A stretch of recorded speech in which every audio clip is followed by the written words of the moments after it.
नमस्कार। Mobile dairy में आपका स्वागत है। मोबाइल डेयरी एक डेयरी मैनेजमेंट सॉफ्टवेयर है। इस सॉफ्टवेयर की सहायता से आप अपने दूध संग्रह केंद्र का सारा हिसाब किताब रख सकते हैं। हर मुश्किल काम इस ऐप में आप आसानी से कर सकते हो, जैसे कि ग्राहक जोड़ना, रेट चार्ट बनाना, दूध संग्रह ऐड करना, एडवांस का हिसाब किताब रखना, पशु आहार का हिसाब किताब रखना और भुगतान बनाना। तो आज के इस वीडियो में हम देखने वाले हैं कि आप ये सब कैसे कर सकते हैं इस सॉफ्टवेयर में। तो चलिए देखते हैं। ग्राहक जोड़ने के लिए हमें सबसे पहले ग्राहक ऑप्शन के ऊपर क्लिक करना है। अब यहाँ पे आने के बाद आपको ये अधिक के चिन्ह के ऊपर क्लिक करना है। अब हमें ग्राहक की डिटेल्स भरना है, जैसे कि उसका कोड, उसका पहला नाम,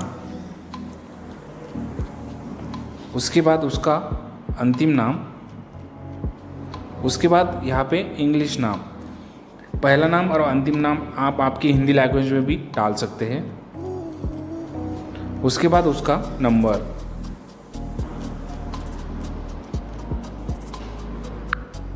और दूध प्रकार गाय भैंस। अब आपको सेव बटन के ऊपर क्लिक करना है।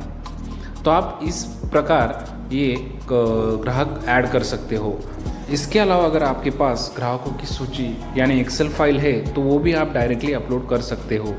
उसको आपको सबसे पहले सपोर्ट नंबर पे कॉल करके उसकी परमिशन ऑन करनी होगी। उसके बाद यहाँ पे 3 डॉट पे क्लिक करके आपको यहाँ पे ऑप्शन आएगा ग्राहक एक्सेल आयात। तो अगर आप उसके ऊपर क्लिक करते हो तो यहाँ से आप 3 डॉट पे क्लिक करके सैम्पल फाइल डाउनलोड कर सकते हो और उस सैम्पल फाइल की तरह आपकी ग्राहकों की एक्सेल फाइल बना सकते हो और फिर यहाँ पे वो सिलेक्ट फाइल करके वो फाइल इंपोर्ट कर सकते हो। तो आपके 50, 100, 150 कस्टमर एक ही साथ में अपलोड हो जाएंगे। रेट चार्ट सेट करने के लिए आपको रेट चार्ट ऑप्शन में आना है। उसके बाद अगर गाय का सिलेक्ट करना है तो गाय के ऊपर क्लिक करना है, भैंस का सेट करना है तो भैंस के ऊपर क्लिक करना है। अब हमें गाय का सेट करना है तो मैं गाय के ऊपर क्लिक करूँगा। इसके बाद बदले के ऊपर क्लिक करूँगा। अब यहाँ पे फर्स्ट रो में आप देख सकते हो कि यहाँ पे दर पत्रक सेट करने के कितने तरीके हैं, जैसे कि एक्सेल फाइल, प्रति किलो की दर से, प्रति फैट स्नैप पॉइंट से बढ़ा है, फिक्स दर, टोटल सॉलिड। तो अब हमें एक्सेल फाइल से करना है। बाकी आप कैसे कर सकते हो इसका वीडियो अलग से है। अब एक्सेल फाइल सिलेक्ट करने के लिए हमें यहाँ पे टैप करना है। टैप करने के बाद यहाँ पे हमें फाइल सिलेक्ट करनी है। अब हमारे यहाँ पे रेट चार्ट आ गया है। अब हमें खाली सेव करना है, हाँ के ऊपर क्लिक करना है। अब हमारा रेट चार्ट सेट हो चुका है। अगर इस रेट चार्ट में आपको कुछ चेंज करना है, बदलाव करना है, जैसे कि अगर 2-3 दिन बाद आपका दूध का रेट बदल गया है, जैसे कि अभी 3-5 28 है और बाद में वो 27 हो गया है या 29 हो गया है, तो ये कैसे कर सकते हैं? तो उसके लिए सबसे पहले आपको बदले के ऊपर क्लिक करना है। अब यहाँ पे देखिए, अगर ये एडजस्टमेंट का ऑप्शन है, इसके ऊपर क्लिक करना है। अगर बढ़ाना है तो आपको बढ़ाने के ऊपर क्लिक करना है, घटाना है तो घटाने के ऊपर क्लिक करना है। तो अब मुझे घटाना है 1 रुपये से, तो मैं यहाँ पे 1 रुपया डाल दूँगा और ओके के ऊपर क्लिक कर दूँगा। तो अभी हम रेट चार्ट देखते हैं कि कितना हुआ है। तो देखिए यहाँ पे 3585 आ रहा है अभी 27, जो कि पहला 28 था। तो इस तरीके से आप रेट चार्ट में अपडेट भी कर सकते हो और आपको यहाँ पे सेव करना है। दूध संग्रह करने के लिए हमें दूध संग्रह के ऊपर क्लिक करना है, ऊपर के अधिक के चिन्ह के ऊपर क्लिक करना है। अब हमें ग्राहक कोड सिलेक्ट करना है। उसके बाद ग्राहक का दूध डालना है, कितना लीटर दूध है उसका। उसके बाद उसकी फैट डालनी है, उसका एसएनएफ डालना है और सेव के ऊपर क्लिक करना है। तो अभी हमारा कलेक्शन सेव हो गया है। अभी हमें उसी कस्टमर का भैंस का दूध भी डालना है। तो फिर से कस्टमर सेलेक्ट करेंगे, उसके बाद लीटर डालेंगे, फैट डालेंगे, एसएनएफ डालेंगे। अभी उसका भैंस का दूध का दर आ गया है और हम इसे सेव कर सकते हैं। अब हमारा दिन का पूरा दूध संग्रह यहाँ पे दिख जाता है, जैसे कि मैंने इतना दूध संग्रह जोड़ा है। उसके बाद नीचे जो हमें दिखता है वो एवरेज होता है, सरासरी होती है। जैसे कि फैट आया मेरा 6.26, एसएनएफ आया 8, दर आया मेरा 44.56, लीटर 62 है और कुल रकम है 2762। इसके बाद यहाँ पे हमारे कस्टमर कितने लोगों ने दूध डाला ये यहाँ पे दिखते हैं, जैसे कि मेरे उपस्थित 2 है, गैर हाजिर 1 है और पूरे ग्राहक है 3। तो ये सारी जानकारी आपको यहाँ पे मिल जाती है। अभी हम देखते हैं कि एडवांस का हिसाब किताब हम कैसे रख सकते हैं। उसके लिए हमें सबसे पहले एडवांस में जाना है। हमने ग्राहक को जो एडवांस है वो डालने के लिए हमें प्लस के ऊपर क्लिक करना है। यहाँ पे हमें ग्राहक सिलेक्ट करना है। उसके बाद दिनांक, कौन से तारीख को उसको एडवांस दिया है। उसके बाद रकम कितना दिया है, तो यहाँ पे हमने दिया है 50,000। 50,000 देने के बाद अब आपने कुछ आप उसको जो कर्जा दे रहे हो उसको कुछ ब्याज दर लगा रहे हो, तो वो आप यहाँ पे डाल सकते हो। मैं यहाँ पे ब्याज दर नहीं लगा रहा हूँ, ये प्रतिमाह होता है। इसके बाद टिप्पणियों में आप डाल सकते हो कि किस लिए दिया है, जैसे कि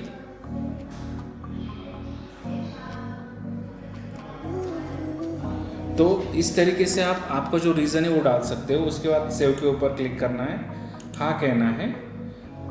देखिए अभी उसका एडवांस आ चुका है, उसने लिया है हमसे 50,000, उसका आना बाकी है 50,000। अगर वो कुछ पैसे रिटर्न करता है तो उसकी एंट्री भी हम यहाँ पे डाल सकते हो। तो हमें कस्टमर के ऊपर क्लिक करना है, राशि प्राप्त के ऊपर क्लिक करना है। यहाँ पे हमें डालना है कि उसने कितनी रकम लौटाई है और कब लौटाई है।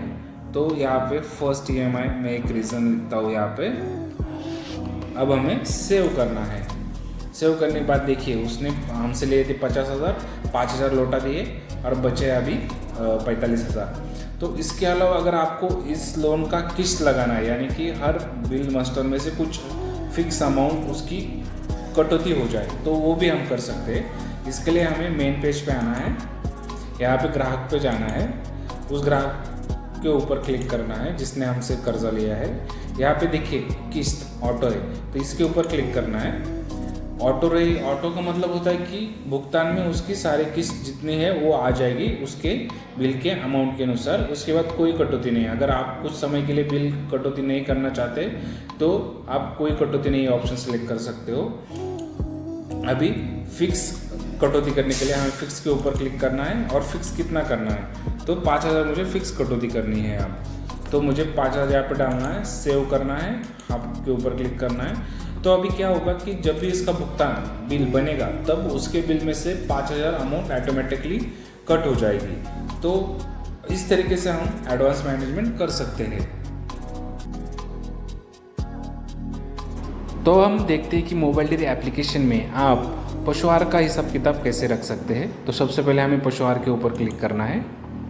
इसके बाद सबसे पहले हमें क्या करना होता है कि हम जो पशु आहार खरीदते हैं उसकी एंट्री करनी पड़ती है। तो उसके लिए हमें 3 डॉट के ऊपर क्लिक करना है। यहाँ पे हमें पशु आहार विक्रेता या डीलर, हम जिससे पशु आहार खरीदते हैं उसकी एंट्री करनी पड़ती है। अब मैं यहाँ पे प्लस के बटन के ऊपर क्लिक करूँगा तो मुझे यहाँ पे उनकी डिटेल्स भरनी है।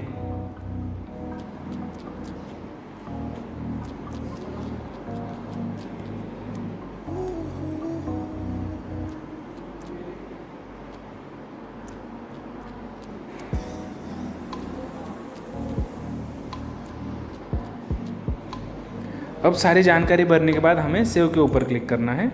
तो हमारा ये डीलर या पशु आहार विक्रेता ऐड हो गया है। तो अब हम पशु आहार की एंट्री कर सकते हैं। तो उसके लिए हमें फिर से 3 डॉट के ऊपर क्लिक करना है, पशु आहार स्टॉक में जाना है। अब हमें प्लस के ऊपर क्लिक करना है। यहाँ पे हमें डीलर कोड सिलेक्ट करना है। उसके बाद हमें पशु आहार का नाम सिलेक्ट करना है। यहाँ पे इतने सारे नाम हैं, आप इनमें से चुन सकते हो।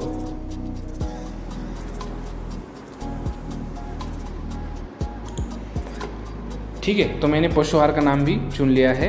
अगर आप इन नामों में आपका पशु आहार का नाम नहीं है तो आप हमें सपोर्ट नंबर पे भेज सकते हो, तो वो हम ऐड कर देंगे। इसके बाद दिनांक है, कौन सी तारीख को आपने ख़रीदा है। उसके बाद संख्या, कितनी क्वांटिटी आपने ली है, जैसे कि मैंने ली है 50 बैग्स। खरीदने का दर कितना है, 500 रुपये। बिक्री दर कितना है, 600 रुपये। उसके बाद भुगतान रकम, अगर आपने ये डीलर का पेमेंट कर दिया है तो आप यहाँ पे डाल सकते हो, अगर नहीं किया है तो नहीं डालना है। अब हमें सेव के ऊपर क्लिक करना है। अब हमारा पशु आहार भी ऐड हो गया है। तो अब ये पशु आहार आप अपने ग्राहकों को बेच सकते हैं। उसके लिए आपको प्लस के ऊपर क्लिक करना है, फिर आपको आपका कस्टमर कोड सिलेक्ट करना है। उसके बाद आपको दिनांक सिलेक्ट करनी है, अगर मेरी आज की डेट है तो मैं आज की, आप यहाँ पे क्लिक करके पीछे की भी डेट ले सकते हो, ठीक है। उसके बाद आपको फूड का नाम सिलेक्ट करना है, पशु आहार का नाम सिलेक्ट करना है। तो ये लिया मैंने एक बैग। अब देखिए यहाँ पे संख्या, आप यहाँ पे एडिट भी कर सकते हो, जैसे कि मैंने 3 बैग बेचा है उनको, तो 3 बैग। उसके बाद हमें रकम उनकी हो गई 1800, रसीद आप डाल सकते हो। अगर उन्होंने कैश पेमेंट किया है तो आप यहाँ पे कैश हाँ बोल सकते हो, वरना नहीं। उसके बाद हमें सेव करना है, ठीक है। तो इस तरीके से आप मोबाइल डेयरी एप्लीकेशन में पशु आहार अपने ग्राहकों को बेच सकते हैं। अब हम देखते हैं कि आप भुगतान कैसे बना सकते हो, बिल कैसे बना सकते हो। भुगतान बनाने के लिए आपको भुगतान में आना है। आप मोबाइल डेयरी में 7 दिन का, 10 दिन का, 15 दिन का, 1 महीने का, 5 दिन का बिल निकाल सकते हो। तो सबसे पहले आप पहली बार यहाँ पे आते हो तो आपको ऐसा दिखेगा कि आपके इस समय के लिए कोई बिल नहीं है। तो नया हमें सबसे पहले क्या करना होता है, नया भुगतान बनाओ के ऊपर क्लिक करना है। उसके बाद हम इस भुगतान के ऊपर क्लिक करते हैं तो हमें पूरा बिल ओपन हो जाता है कि इसमें क्या क्या डिटेल्स है, ये अब हम यहाँ से देख सकते हैं। जैसे कि हमें सुबह शाम का दूध संग्रह दिखता है, तो 10 दिन का ये दूध संग्रह हमें यहाँ पे ऐसा दिखता है। उसके बाद हमें कुल दिखता है कितना, 817 लीटर दूध, 5.2 का एवरेज फैट, एवरेज आटे स्नैप, और एवरेज रेट कितना मिला है, टोटल कितनी पेमेंट हुआ है, ये सब डिटेल हमें यहाँ पे दिखते हैं। यहाँ पे अलग अलग गाय और भैंस का दूध का टोटल भी दिखता है। इसके बाद हमें जब हम पशु आहार में आते हैं तो यहाँ पे हमें पशु आहार की डिटेल्स दिखते हैं कि ग्राहक ने हमसे कौन से पशु आहार की खरीदारी की है। तो यहाँ पे पतंजलि की 3 बैग ले ली है, पतंजलि चूरा की 5 बैग ले ली है, और टोटल उनका पशु आहार का 7,900 रुपये हो गए हैं। अब यहाँ पे कटौती होती है, जैसे कि आहार की कटौती, टोटल 7,900 की कटौती हो चुकी है ग्राहक के कुल पेमेंट में से। तो हम अगर आपको ये अमाउंट एडिट करनी है, मतलब कि क्या होता है कि आपको इतने पैसे कटौती नहीं करने हैं, तो आप इसके ऊपर क्लिक करके इसे अपडेट भी कर सकते हो। जैसे कि मुझे खाली 5,000 ही अमाउंट अभी कटौती करनी है, तो यहाँ पे एडिट करने के बाद अब बाकी जो रकम है वो अगले बिल में ऑटोमेटिकली आ जाती है, भुगतान में ऑटोमेटिकली आ जाती है। इसी तरह आप एडवांस को भी ऐसे ही कर सकते हो। आपको जितना कटौती करना है आप उतनी यहाँ पे डाल सकते हो। तो देखिए यहाँ पे मेरी शेष रकम बढ़ गई है, तो टोटल इतना मेरी कटौती हुई 7,500, और इतना 45,400 आना बाकी है ग्राहक से। इसके बाद हमें नीचे दिखता है कि कुल रकम कितनी है, तो इतना पेमेंट हमें उससे देना है। उसके बाद उसकी कुल कटौती इतनी हुई है और हमें रकम उसकी देनी है इतनी, और बाकी आना इतना। इसके बाद हम सेव के ऊपर क्लिक करके ये बिल सेव कर सकते हैं। अब सेव होने के बाद देखिए ये बिल यहाँ से हट गया। तो अब हमें ये भी बिल सेव करना है, तो हम दूसरा एक तरीका क्या है कि इस बिल को दबा के रखना है। अब देखिए ये जो पहला सिंबल है, इससे क्या होता है कि सभी आपके भुगतान सिलेक्ट हो जाते हैं। मतलब यदि यहाँ पे जो 10 ग्राहक होंगे उनके बिल एक साथ आप सिलेक्ट कर सकते हो, और बाद में सेव के बटन के ऊपर क्लिक करने के बाद सारे बिल एक साथ ही सेव होंगे। तो अभी मेरे पास 2 ही है, इसलिए वो कम दिख रहे हैं। अब मैं पीछे के पेज पे जाता हूँ, देखिए मेरे सारे बिल यहाँ पे दिख रहे हैं। तो मैं अभी इसको मुझे प्रिंट करना है, तो मैं क्या करूँगा कि ये बिल ओपन करूँगा। यहाँ पे प्रिंटर का चिन्ह है, इसके ऊपर मुझे क्लिक करना है। अब देखिए मेरा यहाँ पे प्रिंटर लेज़र इंजेक्ट सिलेक्टेड था, इसलिए मेरी PDF डायरेक्टली आ गई है। तो अगर आपको प्रिंटर सिलेक्शन का ऑप्शन आता है तो आपको लेज़र इंजेक्ट सिलेक्ट करना है। तो मैं यहाँ पे बिल की प्रिंट यहाँ से सेव कर सकता हूँ। तो अभी मेरी प्रिंट सेव हो गई है, आप देख सकते हो। अब मैं यहाँ पे ये बिल भुगतान WhatsApp पे शेयर भी कर सकता हूँ। मुझे उसके लिए बस यहाँ पे क्लिक करना है। अब मेरा ये WhatsApp पे चला जाएगा अगर नंबर सेव है तो।